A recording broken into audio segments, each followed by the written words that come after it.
Hello guys, कैसे हैं आप लोग। आई होप कि बहुत ही अच्छे होंगे। और आज हम लोग स्टार्ट करने वाले हैं एक बहुत ही इम्पॉर्टेंट सेट। बहुत ही इम्पॉर्टेंट है। इस सेट में हम लोग स्टडी करने वाले हैं रिगार्डिंग उन सारे क्वेश्चंस के जो आपको एग्जाम में डायरेक्ट देखने को मिलेंगे। इसमें हम लोग स्टडी करने वाले हैं सोशियोलॉजी के इंपॉर्टेंट क्वेश्चंस के बारे में, जो क्वेश्चंस आपको एग्जाम में डायरेक्ट देखने को मिलेंगे। क्वेश्चंस बहुत ही ज़्यादा इंपॉर्टेंट है, ध्यान दीजिएगा कि पहला क्वेश्चन क्या कहता है। पहला क्वेश्चन है कि भाई पहला क्वेश्चन कहता है कि सोसाइटी जो है वो नामक पुस्तक किसने लिखी है। बहुत ही ज़्यादा इंपॉर्टेंट क्वेश्चन है। ये क्वेश्चन अक्सर पूछ लिया जाता है, तो इसका सही आंसर क्या हो जाएगा, ऑप्शन नंबर फर्स्ट हो जाएगा, यानी कि मैकाइवर और पेज। याद रखिएगा, मैकाइवर और पेज ने मिलकर ही सोसाइटी नामक पुस्तक को लिखा था। इंपॉर्टेंट है, इसे ध्यान में रखिएगा। आगे चलते हैं क्वेश्चन नंबर 2 की ओर। आर्थिक आधार पर समाज कितने वर्गों में विभाजित है। तो आपको पता होगा कि आर्थिक आधार पर जो समाज है वो 3 वर्गों में विभाजित है। 3 कैटेगरी हैं, अपर क्लास, मिडिल क्लास और लोअर क्लास। इन 3 कैटेगरीज में आर्थिक आधार पर जो है वो समाज का विभाजन किया जाता है। आप ध्यान रखिएगा। आगे चलते हैं क्वेश्चन नंबर 3 की ओर। क्वेश्चन नंबर 3 कहता है भारत का सबसे अधिक नगरीकृत राज्य कौन सा है। तो इसका सही आंसर क्या हो जाएगा, इसका सही आंसर हो जाएगा ऑप्शन नंबर सी, केरला जो है भारत का सबसे ज़्यादा नगरीकृत राज्य है। और अगर आपसे पूछ लिया जाए कि भारत में कौन सा जो राज्य है जिसे महलों की नगरी कहते हैं, तो वो पश्चिम बंगाल है। याद रखिएगा। महाराष्ट्र कपास के उत्पादन में पहला स्थान रखता है। चलिए आगे चलते हैं। इंपॉर्टेंट है क्वेश्चन, देखिएगा क्वेश्चन नंबर 4 की ओर चलते हैं। इंपॉर्टेंट क्वेश्चन है, भारत में परिवार नियोजन कार्यक्रम की शुरुआत कब की गई थी। तो ये जितने सारे ऑप्शन है सभी गलत है। आपको याद रखना, परिवार नियोजन कार्यक्रम जो है वो 1952 में स्टार्ट किया गया था, 1952 में स्टार्ट किया था। आगे चलते हैं क्वेश्चन नंबर 5, ध्यान दीजिएगा कि 2011 की जनगणना के अनुसार भारत में प्रति 1000 पुरुष में स्त्रियों की संख्या कितनी है। तो इसका सही आंसर क्या हो जाएगा, 933। सारे ऑप्शंस गलत हैं। 933 कहा गया था 2011 की जनगणना के अनुसार प्रति 1000 पुरुषों में स्त्रियों की संख्या। आगे चलते हैं क्वेश्चन नंबर हम लोग का जो है वो क्वेश्चन नंबर 6 की ओर चलते हैं। कहता है भारत में पहली बार किस वर्ष राष्ट्रीय जनसंख्या नीति घोषित की गई थी। तो ये इंपॉर्टेंट क्वेश्चन आप ध्यान में रखिएगा। 1976 जो है, 1976 यानी कि 1976 में पहली बार राष्ट्रीय जनसंख्या नीति की जो है वो घोषणा की गई थी। इसे ध्यान में रखिएगा। आगे चलते हैं नेक्स्ट क्वेश्चन की ओर। सारे क्वेश्चन महत्वपूर्ण हैं, ध्यान में रखिएगा। क्वेश्चन नंबर 7 कहता है कि जनसंख्या की दृष्टि से भारत का विश्व में कौन सा स्थान है। तो जनसंख्या की दृष्टि से कहें तो ये दूसरा स्थान रखता है। पर याद रखिएगा 2023 तक हम लोग चाइना को लीड कर जाएंगे और फर्स्ट पोजीशन में आ जाएंगे जनसंख्या के अकॉर्डिंग। ये भी एक इम्पॉर्टेंट है। आगे चलते हैं। क्वेश्चन कहता है, क्वेश्चन नंबर 8 ध्यान दीजिएगा, किसने कहा मनुष्य को यह समझ लेना चाहिए कि वह अपनी गरीबी का स्वयं ही कारण है। तो माल्थस ने कहा था कि मनुष्य को समझ लेना चाहिए कि भाई वो गरीबी के कारण स्वयं है, कोई और नहीं है कारण। चलिए आगे चलते हैं क्वेश्चन नंबर 9 की ओर। क्वेश्चन नंबर 9 क्या कहता है, देखिए कि वर्ष 2011 की जनगणना के अनुसार भारत की साक्षरता दर कितनी है।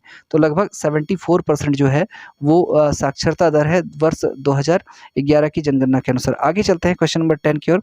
क्वेश्चन नंबर 10 क्या कहता है, ध्यान दीजिएगा कि भारत की जनसंख्या विश्व की जनसंख्या का कितना प्रतिशत है। तो ये इंपॉर्टेंट है। ये 17.7% इसका सही आंसर होगा। सभी ऑप्शंस गलत है। 17.7% इसका सही आंसर हो जाएगा। आगे चलते हैं क्वेश्चन नंबर 11 की ओर। ध्यान दीजिए क्वेश्चन नंबर 11 क्या कहता है कि भारत में पहली बार किस वर्ष राष्ट्रीय जनसंख्या नीति की घोषणा की गई थी। तो ये सही आंसर इसका क्या हो जाएगा, 1976 यानी कि 1976 में पहली बार राष्ट्रीय जनसंख्या नीति की घोषणा की गई थी। सोशियोलॉजी का जितना भी सेट आपको प्रोवाइड किया जाएगा आज सारे सेट्स का आप 2 से 3 बार रिवीजन कर लीजिएगा। नेक्स्ट क्वेश्चन है कि सोसाइटी इन इंडिया किसने लिखी। तो राम आहूजा ने सोसाइटी इन इंडिया लिखी थी। इसे थोड़ा ध्यान में रखिएगा, राम आहूजा इसके राइटर हैं।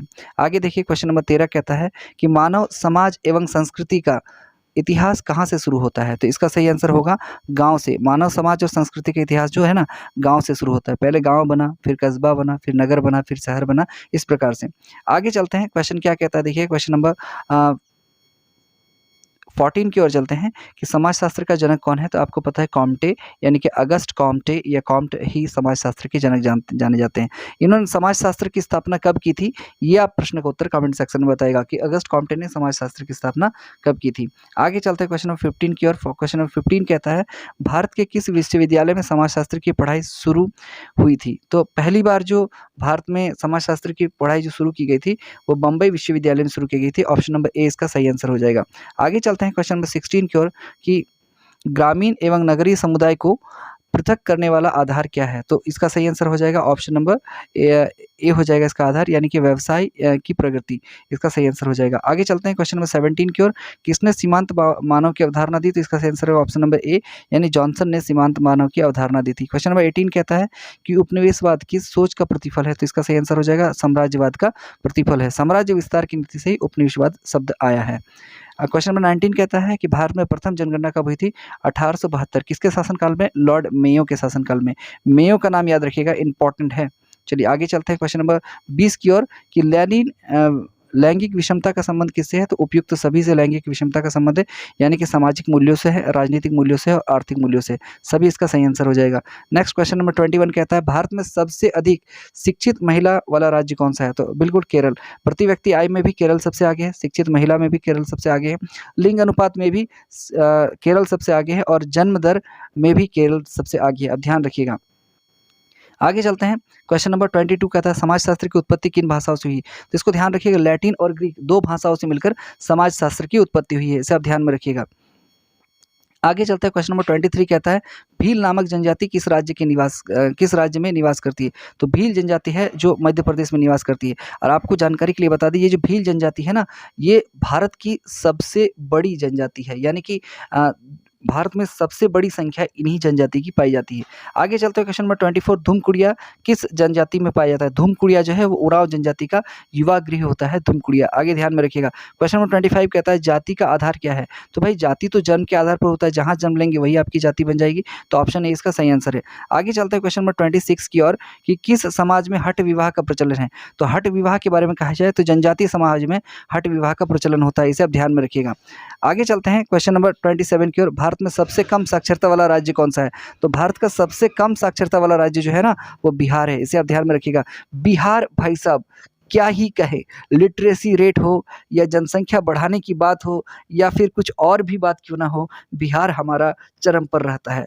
Hands off to you Bihar के लोगों को बहुत बहुत धन्यवाद इसके लिए। चलिए आगे चलते हैं क्वेश्चन नंबर 28 रेडिकल नारीवाद के अनुसार लैंगिक असमानता का मूल कारण क्या है? तो इसका सही आंसर हो जाएगा पितृसत्ता, इसका मूल कारण है।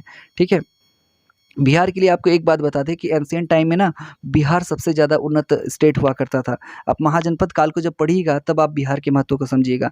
अचानक से क्या हुआ, कैसे साइकिल चेंज हुआ कि बिहार आज इतना पिछड़ गया, इसकी एक पूरी कहानी, एक पूरा वीडियो मैं बना के प्रस्तुत करूंगा आपके पास आने वाले समय में। आगे चलते हैं कि क्वेश्चन नंबर 29 कहता है कि नई राष्ट्रीय जनसंख्या नीति कब लागू की गई? 2000 में, याद रखिएगा 2000 में राष्ट्रीय जनसंख्या नीति लागू की गई थी। क्वेश्चन नंबर 30 कहता है कि निम्नलिखित में से कौन सी भारतीय समाज की विशेषता है? तो अनेकता में एकता, भाई क्वेश्चन ऑप्शन 1 अनेकता में एकता, यूनिटी इन डाइवर्सिटी हमारे देश की विशेषता है। चलते हैं क्वेश्चन नंबर 31 की ओर। कहता है कि सन 1905 में किस वायसराय द्वारा बंगाल विभाजन की घोषणा की गई थी? तो लॉर्ड कर्जन द्वारा बंगाल विभाजन की घोषणा की गई थी, इंपॉर्टेंट है।